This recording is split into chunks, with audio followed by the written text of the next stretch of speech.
can't get my sat phone to work. Quite,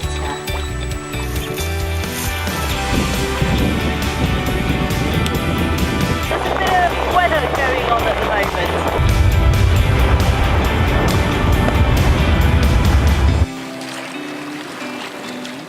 When I set out across the Atlantic, I became completely overwhelmed by the scale of the challenge. 3,000 miles of rowing when you're going at 2 miles an hour.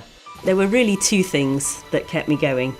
The first one was very much that sense of mission, that this project was so much bigger than just one little person trying to row a boat across an ocean.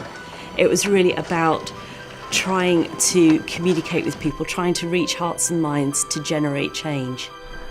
I was reading about the Hopi tribe of America and their belief that we have to look after the earth if we want it to look after us. When I read that, I just thought, that is so blindingly obvious. Why have I never thought of it like that before? This is our only planet, and if it's not healthy, then how can we possibly be healthy? I was shocked and appalled that I'd been so oblivious to this for so much of my life. Just never even thought about it. And when I looked around, it seemed there were a lot of other people not thinking about it too much either, and I had this burning need to get the message out there.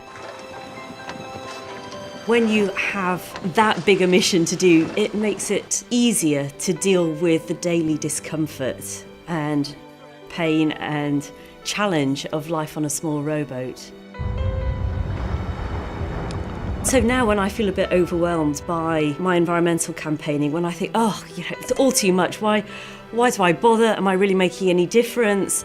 I have to remind myself to really just take it one oar stroke at a time. Just do the next most immediate, most useful thing that I can do to just nudge myself a fraction of an inch closer to my goal.